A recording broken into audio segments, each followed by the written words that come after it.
Cashanista friends, it's Casharee and welcome back to my channel.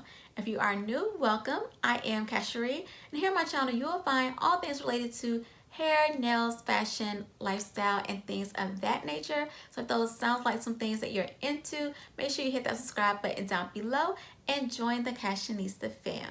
So today's video is all about these textured faux locks I got going on here. I was inspired by these soft locks that I keep seeing everywhere, but I didn't want to actually use the new locks just because I'm not a fan of crochet pre-made locks. The install method to get them in is just difficult for me to do, like the Jasmine Cole method of unraveling and tucking your hair back in. It's just super hard for me. I tried a long time ago to use that method to do some locks. That video is actually on my channel, so if you want to see me struggling through a hairstyle, I'll link it down below. But ever since then, I just always wrap locks myself, so that's what your girl will be doing today. When I decided that I wanted to do this look, I could not for the life of me find the type of hair that I should be using to get this look. It was like top secret trying to figure out which hair these women were using to get this look. No one was revealing their secret to get this look. So huge shout out to my girl Brittney, because she is the one that put me on this hair that I am using in today's video. She actually does hair. She does all type of protective hairstyles, braids, faux locks, and does a really good job. I'll link her info in the description box below. I'm not sure if she still lives in Atlanta, so she may live in your city and you can hit her up and get your hair done. So yeah, y'all, if you want to see how I got this look, just stay tuned and keep watching. So the look that I'm going for is just super textured, as you can see. And the hair that I'm using today is the Xpressions Springy Afro twist hair in the color 1B. And here's what I'm doing. I'll do this section. I'm starting by just moisturizing my real hair.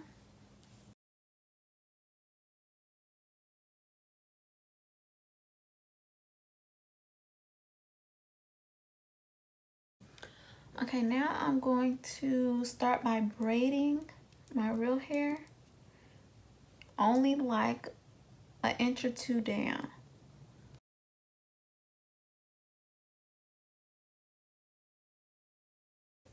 Now once I've braided a little bit, I'm just splitting it into two pieces instead to twist the rest of the wave, just because it's faster.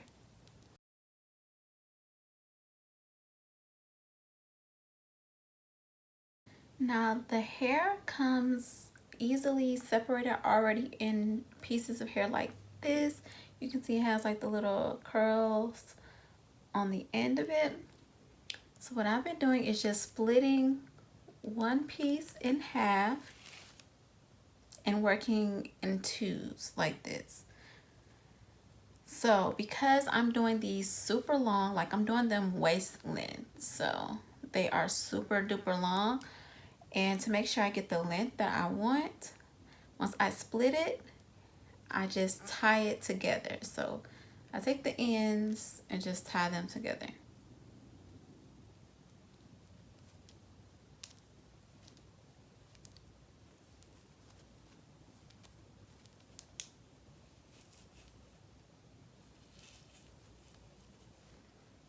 Just creating a knot, and now it is extended and longer.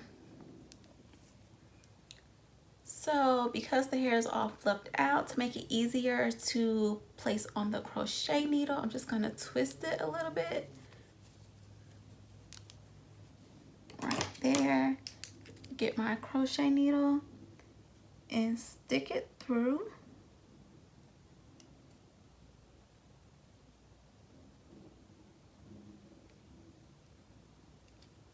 Hook the hair on there, close the latch, and pull it through the braid.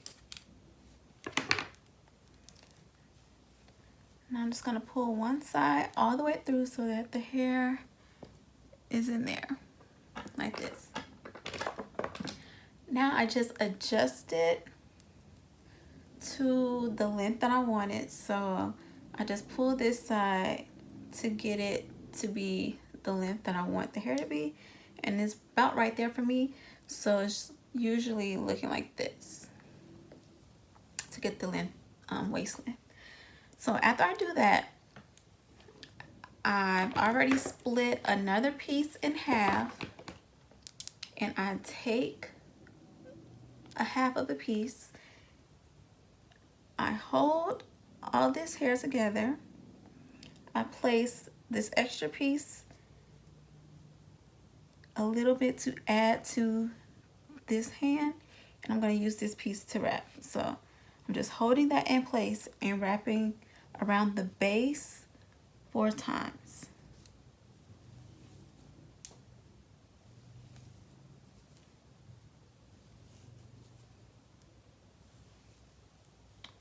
Once I've wrapped around the base, I just proceed with wrapping down. Now, to get this textured look though, I'm not being neat with how I'm wrapping it. Like, I'm literally skipping spaces to create the texture.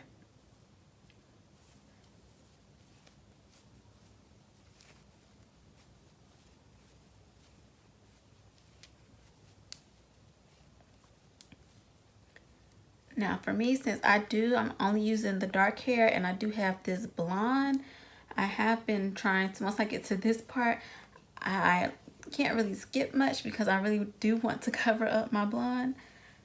So here I just kind of pull a little tight and try to still get that textured look. Now I've run out of hair, so I'm going to take another half piece and add it to it. So to add it, I'm just gonna kind of fold it a little bit, place it here, and then continue this piece that I was wrapping with. I'm gonna just hold that straight down with the rest, and then just continue to start wrapping, or just start wrapping with the new piece. I'm wrapping the same spot a few times and then begin to wrap down.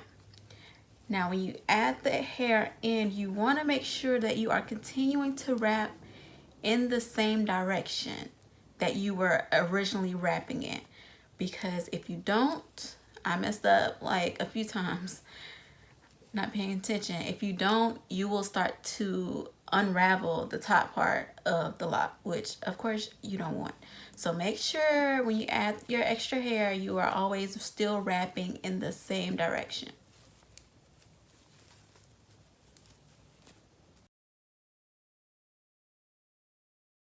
Now I've gotten down, but it's still not wrapped far enough, so I'm going to take another piece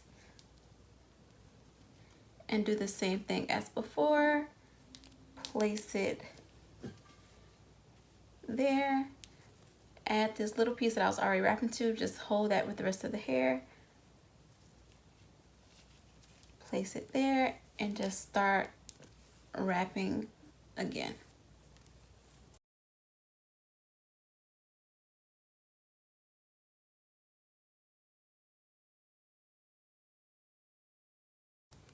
So now I'm at the end, but I still have some extra hair left. So to make it easier, instead of like trying to cut it, to make it easier, I'm just going to wrap it back up.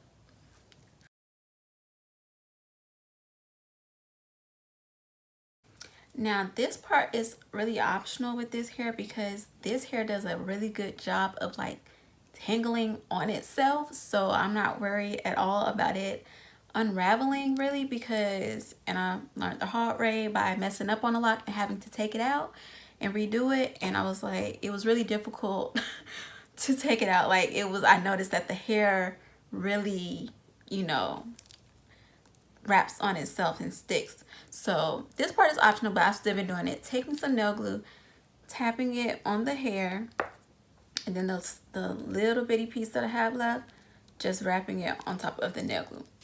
So I'll kind of just palm roll it, and then here is the lock that I have.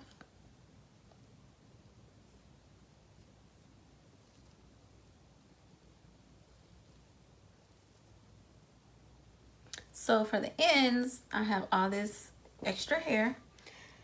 So for the ends, I've just been kind of cutting it and keeping a small curl on it. But I think I'm gonna go back over all of my ends. I might end up cutting them off. I don't know yet. But thus far, I've just been, it's flipped out like this once I finish.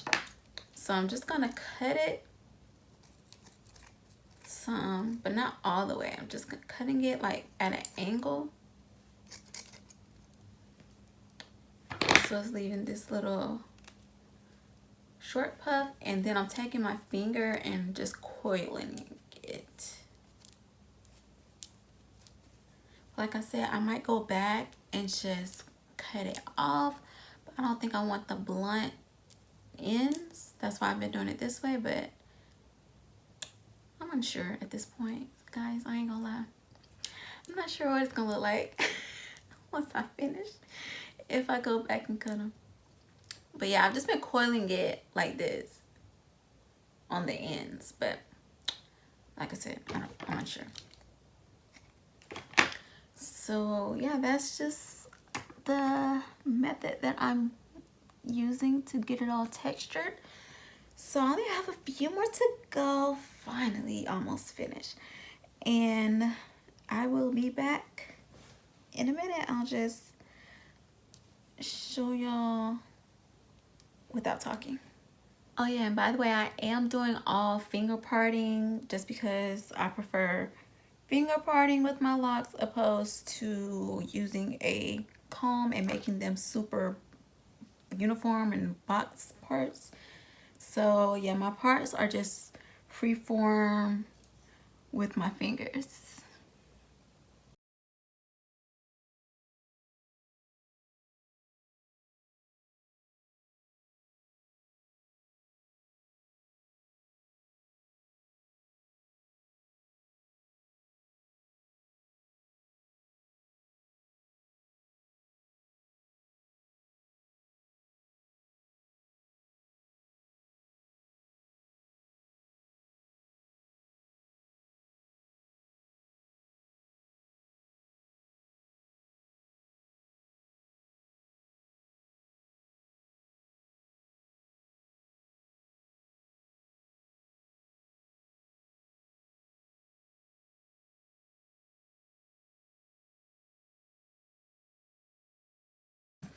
Alright, I am finally done with the whole head. I'm loving the texture, y'all. I was unsure about my ends, right? But I think I figured out how I wanted to do them. Like, I just wanted them to be thinner ends with a little curl like this one. So I'm gonna go through all of the ends. See, like, this is too much for me. So I'm gonna fix that. So I'm just gonna go through all the ends to fix them how I want. And then I'm gonna add some accessories to them too. And that will complete the look.